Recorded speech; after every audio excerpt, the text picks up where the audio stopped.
Jeans different, animals jeans వేరు. కానీ కొరింథీ పత్రికలో పౌలు ఎప్పుడో చెప్పాడు, మనిషి మాంసం వేరు, జంతు మాంసం వేరు, మానవుని మాంసం వేరని చెప్పాడు. దాని ఒక మాటలో చెప్పాలంటే జీన్స్ వేరు అని దాని అర్థం. మానవుడి జీనియాలజీ వేరు, యానిమల్ జీనియాలజీ వేరు, ఫిష్ జీనియాలజీ వేరు. ఇది కలవని బైబిల్ చెప్పింది. ఇప్పుడు DNA, advanced DNA, human genetics అదే రుజువు చేసింది. ఎవరైనా డానియల్ లాస్ట్ లో డార్విన్ పశ్చాత్తపడ్డాడు. Mine is the merely assumptional theory అన్నాడు. నాది కేవలం ఊహా సిద్ధాంతమే, ఈ ఊహా సిద్ధాంతం మీద ఆధారపడొద్దు, దేవుడి మీద ఆధారపడండి అన్నాడు. ఎక్కడ ఎందుకు 7th డే స్టార్ట్ చేసిన ఎల్ఎన్జీ వైట్ కూడా పశ్చాత్తపడింది. 7th డే స్టార్ట్ చేసింది ఎల్ఎన్జీ వైట్. ఆ రాసిన పుస్తకం పేరేంటి, ద గ్రేట్ కాంట్రవర్సీ. ఆమె కూడా చెప్పింది ఇదంతా వాటిదే, నా సిద్ధాంతాల మీద ఆధారపడొద్దు, నేను పెద్ద తప్పు చేసింది. దానికి గ్రేట్ రిమోర్స్ అనే బుక్ కూడా రాసిన తర్వాత గొప్ప పశ్చాత్తాపం అనే బుక్ ఏదో రాసిందని. నేను చెప్పింది కరెక్ట్ కాదని ఆమె ఒప్పుకుంది. ఎవరు క్లీన్ అయింది కదా. ఇది సిస్టమేటిక్ థియాలజీలో half of the part. Remaining of పేర్లు చదివి వదిలేస్తాను, తర్వాత మనం చెప్పుకుందాం. రిమైనింగ్ ఆఫ్ నేమ్స్ ఉన్నాయా మీ దగ్గర? Please try to give them ones, any one of you. 12 items names తెలియా?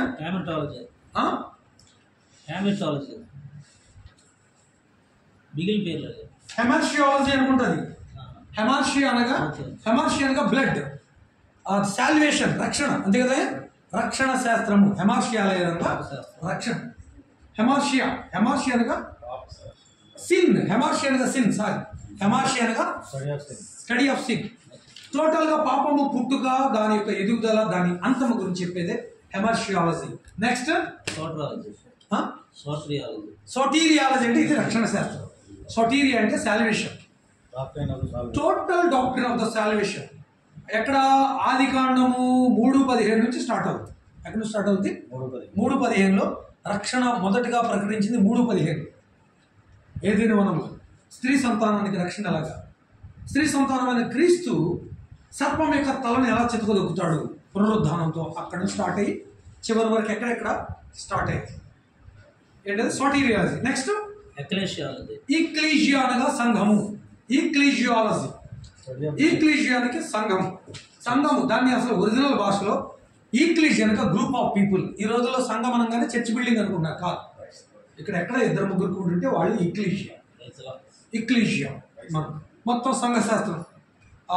సినగోగుల కాడ నుంచి, యూదులు ఎడారి ప్రయాణం, అరణ్య ప్రయాణంలో టీమ్గా ఉన్నప్పుడు కాడ నుంచి దేవుడు తన సంఘాన్ని ఎలా ఫార్ములేట్ చేసుకుంటూ వచ్చాడు అనేది వస్తుంది. Next eschatology. ఇది చాలా, ఇందాక నేను చెప్పిందంతా ఎస్కటాలజీ బిగినింగ్. ఇది 7 సంవత్సరాల శ్రమలు, హాఫ్ ఆఫ్ ద 42 వారాలు డివిజన్. నెక్స్ట్ 42 వారాలు ఏ విధంగా? ఫస్ట్ 42 వారాలు అంటే 3.5 సంవత్సరాలు సిద్ధపరచుకుంటాడు, మోసం చేసి, డూప్లికేట్ మెడికల్ చేసి, అందరూ ఒకసారి గ్యాదర్ చేసి, ఒకే ప్రపంచం, ఒకే గవర్నమెంట్ చేస్తాడు. కష్టపడి చేసుకున్నాక అమ్మా ఇక నేను అంతా లైన్ అయిపోయాను, నేనే ప్రభువుని, నేనే రాజుని అనుకుని హెచ్చించుకుని, యెరూషలేములో పందిని బలి అర్పించడానికి, నేనే దేవుడిని హెచ్చించుకోవడానికి, అది కాకపోతే మరొకటి నాశనకరమైన ఏ వస్తువు సిద్ధపడతాడు. అప్పుడు నేను మిగతా 42 వారాలు స్టార్ట్ అవుతాయి. ఆ తర్వాత ఇందా చెప్పాను కదా, ఆర్మగిద్దులు. చివరిలో కిందకి దిగి రావడం ప్రభు ఆర్మగిద్దులు యుద్ధాన్ని చేయడానికి అని ముగించాను. తర్వాత వేయండి గోగుమాకు నిశ్చేత. ఇదంతా కూడా ఎస్కటాలజీ. యుగంత శాస్త్రం అని అంటే, లేకపోతే ఎస్కటాలజీ అంటే ఎస్కలేషన్ అంటే ఎత్తబడుట, ర్యాప్చర్ టు ఎటర్నిటీ. ఏముంటుంది ఎస్కటాలజీలో? ఆ తర్వాత నేర్చుకుందాం. నేను అంతా ఒకసారి మగప్ చేయను. నెక్స్ట్ ఇజ్రాయలాలజీ. జాతిని దేవుడు ఎలా ఎన్నుకున్నాడు అబ్రహాం మొదలుకొని. ఆ తర్వాత ఇజ్రాయల్ చూపించినప్పటికి ఎండింగ్కి వచ్చేటప్పటికి ఇక్కడితోనే ముగిస్తుంది. అది కూడా వచ్చి చివరిలో వాళ్ళు ముగించబోయే సమయం వచ్చేటప్పటికి ఏ విధంగా ఆయన దిగి వచ్చి ఇజ్రాయేలుని కాపాడుతుంతో పాటు ఇజ్రాయేలుతో పాటు అందరినీ కాపాడుతాడు, యుద్ధం ముగిస్తాడు. ఆ తర్వాత 12 గుమ్మములు, పరలోక పట్టణము 12 గుమ్మములు. 12 పునాదుల మీద ఎవరి పేర్లు రాయబడ్డాయి? 12 అపోస్తలుల పేరు. ఆ పరలోక పట్టణం యొక్క 12 గుమ్మములకు 12 గోత్రకర్తల పేర్లు పెట్టబడిను. దాని పాట ఉంది కదా, మా చిన్నప్పుడు బాగా పాడాడు. పరలోక పట్టణము 12 గుమ్మములు, 12 ముత్యములాతో పదిలముగా కట్టబడి. చాలా మంచి పాటలు ఉండే బైబిల్ నేర్చుకునే పాటలు. ఇప్పుడు డిస్కో పాటలు వేస్తున్నారు ఒక్కొక్కడు.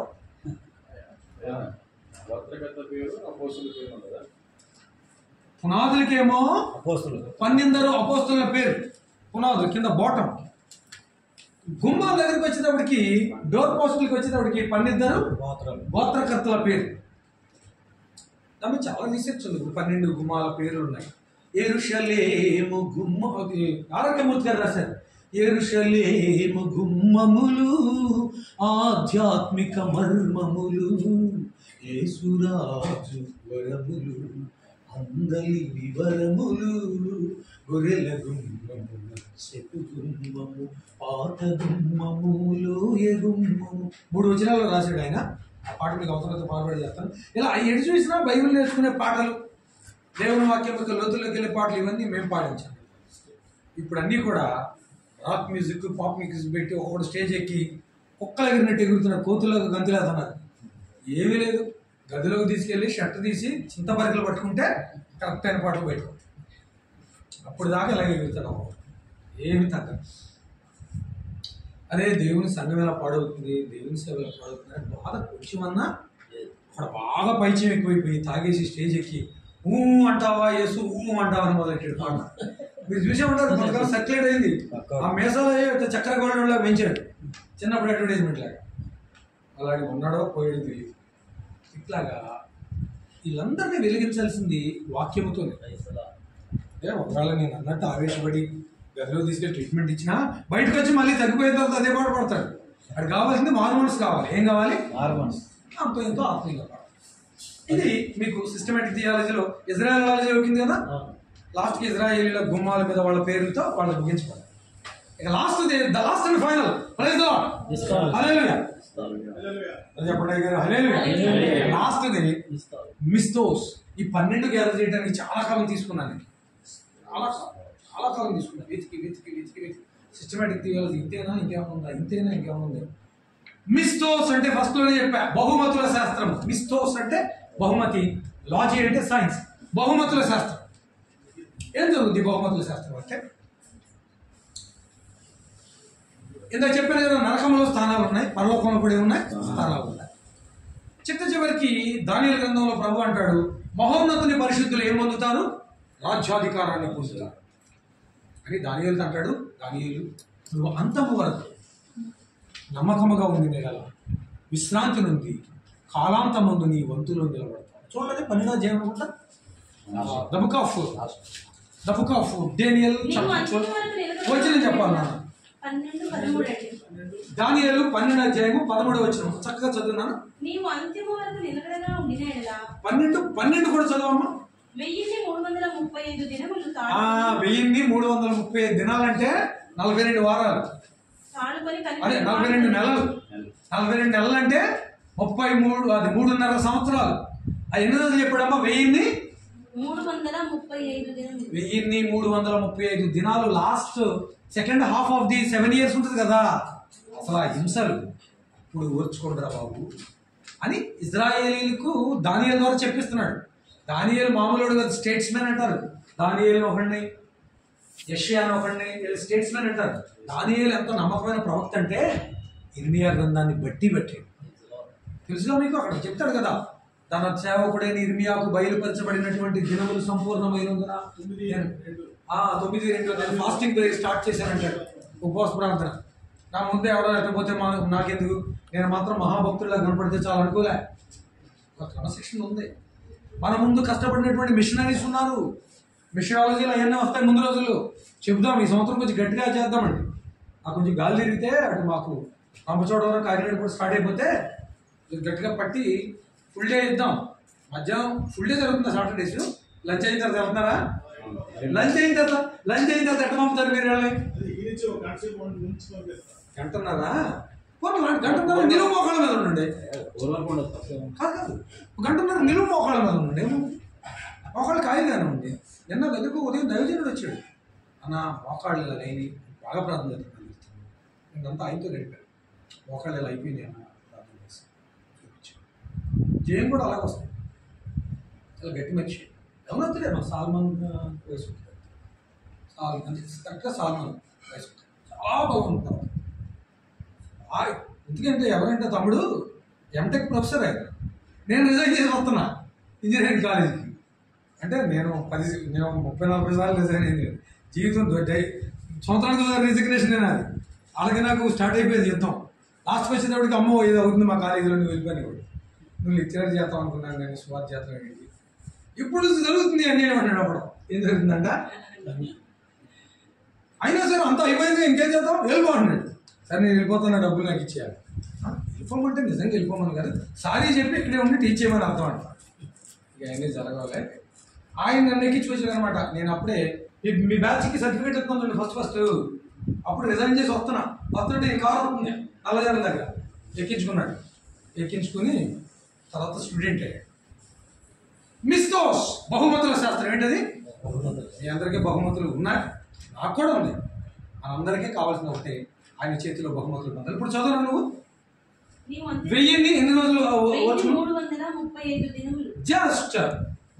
335 1335 days. Just wait and bear the burden. సృష్టి ఆరంభం నుంచి మానవులు అనేక శ్రమలు పడ్డారు. అవి చివరి శ్రమ దినాలు. నీవు అంతిమ వరకు నిలకడగా ఉండి yes, if you are stable till the end of the age, విశ్రాంతి నుండి కాలాంతమందు నీ వంతులో నిలిచెదవు. you will receive your reward అని ఉంటుంది కొన్ని ఇంగ్లీష్ వెర్షన్స్ లో. కాలాంతమందు నీ బహుమతిని తీసుకుంటావు. ఆ బహుమతుల శాస్త్రం మీద చాలా ఉంటుంది. అది 12 పార్ట్స్. ఇదండి ఈ 12 కలిపి ఏమన్నారు? Systematic theory, the most important thing. Remaining చాలా ఈజీగా అర్థమయ్యాయి. ఇవి అర్థమైతే దయచేసి సీరియస్గా రండి. ఒక్కళ్ళు కూడా ఆలోచించి ఆలోచించేవా? ఎవరు ఆలోచించారు? ఈ పేరేంటి? శ్రీవల్లికి నాకు దెబ్బలాట జరుగుతుంది, యుద్ధం జరుగుతుంది. ఏంటమ్మా చదవటం బుద్ధి లేదా అన్నాను అనుకో. సపోజ్ అన్నాను ఏమన్నావు నువ్వు? ఓన్లీ వాళ్ళు వస్తే నీది ఒక్కటే ఉందా కాలేజీ, మాకు లేవా అని నువ్వు అంత మాట అంటావు. నేను ఏం తప్పు చేశానంటావు ఆయన అని ఆపేయాలి అంటుంది. నేనేమంటాను? ఏమమ్మా మా కాలేజీకి వచ్చి నాన్న ఎదిరిస్తావా? ఇది నీకు పద్ధతేనా? అయినా నేర్చుకుంటే తప్ప అసలు వయసు అంతా నువ్వెంత ఎదిరిస్తావో నేనన్నాను. మా ఇద్దరికి హోరాహోరీగా జరుగుతుంది. ఏంటి? ఫైట్, వార్ జరుగుతుంది. వార్ జరుగుతుంది. దెబ్బలు ఆడుకుంటున్నాం, చెమటలు పట్టేస్తున్నాయి. ఆ పిల్లకి నాకు కోపం వచ్చేస్తుంది, పుస్తకం ఇసిరేస్తున్నాను. మధ్యలో ఆవలించి అమ్మా ఇప్పుడు చెప్పండి సార్ అంటదా. ఈలోపు మా అంకుల్ వస్తారు. ఏమ్మా ఏం జరిగిందమ్మా, ఎందుకు అలా జరుగుతుంది అన్నాడు. ఒక పక్కన అమ్మ వెళ్తూ ఉంటుంది. సార్ అసలు ఫస్ట్ ఏం జరిగిందంటే అక్షరం పోకుండా లైట్గా చెప్పుకొచ్చేస్తాను. నేను ఇలా కూర్చున్నానండి, జస్ట్ అలా అన్నానండి. ఆవిలంత కాదు సార్, అది ఆవిలంత అనుకుని తిట్టేసేయండి అని. నేనేమంటాను? ఏమంటే పద్ధతినా అబద్ధం ఆడవచ్చా స్టూడెంట్ అంటుంది. జీవితంలో సబ్జెక్ట్ వస్తుందా అబద్ధం ఆడితే? అయినా ఇంత పెద్దవాడు కదా నేను అంటా ఉంటాను. ఇలా ఫైట్ జరుగుతుంది. మధ్యలో ఆవిలంత వస్తుందా? ఒక మాట తేడా చెప్తావా? ఇద్దరం కూర్చుంటాం, పెద్దను మధ్యలో పెట్టుకుంటాం, గొడవ జరుగుతూ ఉంటుంది. అక్షరం తేడా రాకుండా, వాక్యాన్ని కూడా అలా తేడా రాకుండా చెప్పగలగాలి. అది సీరియస్నెస్ ఉండాలి అంతే తప్ప ఇంతే తప్పేం కాదు. కానీ ఎవరికైనా నిద్ర తక్కువైతే వస్తుంది. కానీ కొంచెం గట్టిగా పట్టుదలగా. ఒక ఆమె ఏమందంటే, ఏమన్నా నువ్వు ఎందుకు పుస్తకం రాయట్లేదు? జిఆర్ లావణ్ గారు తెలుసుగా, దైవజనుడు ముగిస్తాం. జిఆర్ లావణ్ గారు తెలుసుగా మీకు? కాకినాడ. మన చిన్నప్పుడు క్రీస్తు గలవారు క్రీస్తు లేని వారిని కరపత్రాలు వచ్చాయి. ఏపీలో బలంగా స్వార్ చేసిన వాళ్ళు ఇద్దరండి. ఆంధ్ర సైడ్ ఏమో జిఆర్ లావణ్ గారు, ఇటు గుంటూరు సైడ్ చిలకలపేట డేవిడ్ గారు, జాన్ డేవిడ్ గారు అంటే. మన చిన్నప్పుడు కరపత్రాలు ఎక్కడ చూసినా వాళ్ళే ఉండి. మరి మీ వయసు అంతా తెలియదు. మన చిన్నప్పుడు అన్న మీ వయసు ఎంత? పర్లా కొంచెం అడ్వాన్స్గా ఉన్నారు మాకంటే, కానీ పర్లా దగ్గరలో ఉన్నారు. అయితే ఆయన ఎలా ఒక ఆమె ఏమో బైబిల్ చదివే అన్నాడు. చదువులేనా అడిగేసాడు ఫ్లోలో. దైవజనుడు పని కదా, నాకు చదివి అక్కడ అయ్యారు. ఆమె తెలివితేటలేంటి, నాకు చదివలేదు కదా కానీ బైబిల్ చదవనండి. ఆయన రోషన్ కలిగిన దైవజనుడు లావణ్ గారే. ఇప్పటికీ బలంగా జరుగుతుంది ట్రైనింగ్ సెంటర్ కాకినాడ. అప్పుడు ఆయన అన్నాడు, అమ్మ నీకు ఇంటికి మంచి ఖరీదైన ఉత్తరం ఒకటి వచ్చిందని, నాకు చదువు రాదని పక్కన పడేస్తావా అంటే, పడాదు. ఎందుకు పడాదు? ఏం చేస్తామంటే చదువు వచ్చిన దగ్గరికి వెళ్ళి చదివించుకుంటాను. అప్పుడు ఆయన అన్నాడు, నువ్వు ఇక్కడి నుంచి డైలీ బైబిల్ చదువు వచ్చిన దగ్గరికి వెళ్ళి చదివించుకో. అప్పుడు కొన్ని 4 నెలలు, కొన్ని 10 లైన్లో 4 లైన్లో చదివించుకో. వాళ్ళకే ఉపయోగపడుతుంది, నీకు ఉపయోగపడుతుంది. చదువు వచ్చినోడు తన అప్పుడే చదువుకుంటాడు. ఇప్పుడు నువ్వు చదువు రాని కారణం చేత చదువు వచ్చిన వాళ్ళు ఒక దగ్గరికి వెళ్తా ఉంటుంది, ఎవరు చదువుతాడు దగ్గర. అటు వాళ్ళకే ఉపయోగపడుతుంది, నీకు ఉపయోగపడుతుంది అని ఆయన చెప్పిన మర్మం ఎంత పని చేసింది తెలిసా? తర్వాత ఒకసారి ఆమె మెయిన్ రోడ్ మీద హైవే మీద పశువులు కాస్తూ ఎస్ఐను డిఎస్పీని ఆపింది, బుల్లెట్ మీద వెళ్తుంది. ఆపి బాబు ఈ వాక్యం చదువు. సరే ఆయన కోపగించుకుని ఆపింది కదా, తీరా ఆగాను, మళ్ళీ స్టార్ట్ చేసుకోవాలి కదా, ఆగాను కదా అని చెప్పి 4 లైన్లు చెప్తే ఆయనకి యోహాను సువార్తలో పాపము చేయి ప్రతివాడును పాపమునకు దాసుడు అనే వాక్యం తెలియదు. అప్పట్లో పోలీసు వ్యవస్థ చాలా స్ట్రాంగ్ ఉండేది, ఇప్పట్లాగా ఉండేది కాదు. ఎన్ని పొలిటికల్ ఉన్నా వాళ్ళ స్పెషల్ పవర్స్ ఉండేది. నా మీద నాకు ఎంతమంది దాసులు ఉంటే నేను ఒక దాసుని తర్వాత ఆయన రక్షణ పొంది సాక్ష్యం కూడా చెప్పాడు చాలా సందర్భాలు. ఆయన రోజు ఆ మాట చెప్పుండకపోతే ఆ విశ్వాసకి ఇది జరుగుతుందా? మా నాయనమ్మ అంతే, బైబిల్ దగ్గర పెట్టుకుని ఎవరితో చదివించేది వచ్చినట్టు. బైబిల్ చాలా బట్టి పెట్టింది. తర్వాత ఆమె వచ్చిన దైవజనులకు ప్రశ్నలు అయితే ఆమె అడిగేది, అయ్యా యేసు ప్రభు మొట్టమొదటిగా చేసిన సూచిక్రియ ఏంటో, రెండోసారి సూచిక్రియ ఏంటో చెప్పారు. హాస్టల్ చెప్పలేవాళ్ళు కొంతమంది ప్రార్థన చేయడం గంభీరంగా వచ్చేవాళ్ళు. అప్పుడు వాళ్ళకి చెప్పి వాక్యం వాళ్ళు నాతో ప్రార్థన చేసి కానికిచ్చి పంపించింది. ఏమా నేను బాధపట్టాలని కదయ్యా, వాక్యం నేర్చుకుంటావా లేదని నేను అడిగాను అని చెప్పి కానికిచ్చి పంపించాను. సరే రోషం కలిగి నేర్చుకోవాలని ఏమి చెప్పాలి తప్ప మిమ్మల్ని ఎవరిని ఏమనే ఉద్దేశం నాకు ఏమి లేదు. మిమ్మల్ని ఎవరిని ఏదో అనడం వల్ల నాకు ఏమి రాదుకోవడం ఉన్నది పోతే ఇంకా అంటారు. ఫైనల్గా చెప్తున్నాను, సిస్టమేటిక్ థియరీ అయిపోయింది కదా. నేను ఇది ఒక 4 మాటలు చెప్పి ముగించాను, 2-3 నిమిషాలు. హెర్మనాటిక్స్ ఎందుకు చెప్తానంటే బోర్డు తీసేశారు సార్, బోర్డు తీసేశారు. పెట్టండి, లేకపోతే ఎల్లూరు నా బోర్డు తెచ్చుకుని తెచ్చేసుకోండి. దాని కొరకు కాదు, లేకపోతే దాన్ని నేను ఇంకా ఇది చేస్తాను. హెర్మనాటిక్స్ అంటే ఏంటంటేనండి, సైన్స్ ఆఫ్ ఇంటర్ప్రిటేషన్. రాసుకోండి. భావ వ్యక్తీకరణ లేకపోతే మర్మము బయలుపరచు శాస్త్రము, భావ వ్యక్తీకరణ శాస్త్రం, ఇంటర్ప్రిటేషన్. తెలుగులో ఎందుకంటే ఎక్కువ చెప్పలేదు. సైన్స్ ఆఫ్ ఇంటర్ప్రిటేషన్, భావ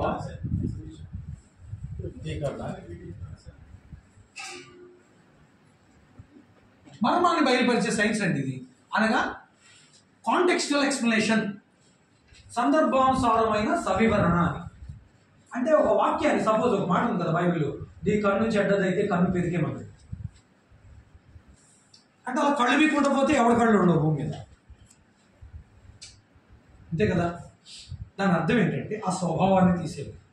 దానికి కొన్ని రెఫరెన్స్లు చూపించాలి. హెర్మనాటిక్స్లో ఏముంది? Science of interpretation. Science of interpretation అంటే ఎలా వివరించాలి అసలు బైబిల్? ఎవరికి తోచదు. ఇందాక చెప్పాను చూసారా, 1000 ఏళ్ల పరిపాలన లేనట్టే వాడు వాక్యం చెబుతాడు. ఏంటి? ఆయన దృష్టికి ఒక దినము 1090, మనకు తెలుసు కదా 90వ కీర్తన మోషే రాశాడు. నీతి దృష్టికి 1000 తరములు గతించిన నిన్నటి వలె రాత్రి అందరూ రాములకు సమముగా ఉన్నది. పాట చాలా ఇష్టం నాకు. పాట ప్రభువా తరతరముల నుంచి మాకు నివాస స్థానం అది, యుగాయుగములకు నీవే మా దేవుడు. నాకు అది పాడినప్పుడల్లా 7 తరాలు గుర్తొస్తారు మా వాళ్ళు. అలాగే పట్టుకుని ఊళ్ళాడుతూ ఉండేవారు యేసు ప్రభు నామం. ఏమీ మిగల పాపాలి, కానీ ఆస్తులు ఏమీ లేవు. కానీ చచ్చిపోయేటప్పుడు ప్రతి ఒక్కరు వాక్యం అప్పచెప్పడం, ప్రార్థన చేసి చచ్చిపోయారు. నానమ్మేమో పరలోక ప్రార్థన చెప్పి చచ్చిపోయారు. తాత ఏమో 90వ కీర్తన మొత్తం నాకు 51వ కీర్తన మొత్తం అప్పచెప్పి చచ్చిపోయాడు. చాలా ధన్యత. ఆస్తులు సంపాదించి ఇవి ఒక మాట చెప్తాను. నిన్న నేను మరలా చదివాను. మొన్న రీసెంట్గా చచ్చిపోయిన పోపు ఉన్నాడు కదా అక్కడ రోమ్లో, ఆయన పేరు ఫ్రాన్సిస్ చచ్చిపోయే ముందు ఆయన ఇచ్చిన స్టేట్మెంట్ అంట, నన్ను దెయ్యాలు వచ్చి రాకపోతున్నాయి, నన్ను పీక్కిపోతున్నాయి, నాకు ఏదేదో అయిపోతుంది అని కూడా చచ్చిపోయాడు. ఆ వాటికన్ సిటీ స్టేట్మెంట్ ఇచ్చింది బయటికి ఆయన అన్నమాట. ఏం ప్రయోజనం? ఎంతో పేరు సంపాదించాడు, ఉన్నతమైన ఆస్తి పాస్తులు ఉన్నటువంటి ఖరీదైన ప్రపంచంలో విలువైన బిల్డింగ్లో ఉన్నాడు. That is no use. His death statement was not according to the word of God. తన మరణ వాంగ్మూలము వాక్య ప్రకారం లేదు కనుక అలాగని చెప్పి మిమ్మల్ని ఎవరో ఆస్తులు పాస్తులు లేకుండా అమ్ముకుని రోడ్ల మీద పడమంటలేదు, కానీ జస్ట్ ఫర్ ద కంఫర్ట్ మీ ఓదార్పు కొరకు చెప్తున్నాను అంతే. హెర్మనాటిక్స్ అంటే అలా అడ్డగోలుగా చెప్పుకోకుండా ఒక వాక్యం ఉంది కదా, కళ్ళు బీకేమందని కళ్ళు బీకేతానంటాం. ఆయన దృష్టికి ఒక దినము 1000 దినాల్లాగా ఉందని చెప్పి 1000 ఏళ్ల పరిపాలన లేదని స్టేట్మెంట్ ఇచ్చేది. ఇట్లాంటివి చెప్పుకోకుండా ఉండాలంటే దిక్కుమాలిన స్టోరీలు. హెర్మనాటిక్స్ కొంచెం స్టడీ చేస్తే ఆ వ్యక్తి వాక్యాన్ని పద్ధతిగా చెప్తాడు. అప్పుడు మన జేమ్స్ అంకుల్ గారు తెలుసుకుంది కదా, దైవాశిస్తుంది. లేచండి. ప్రభువా తరతరములందు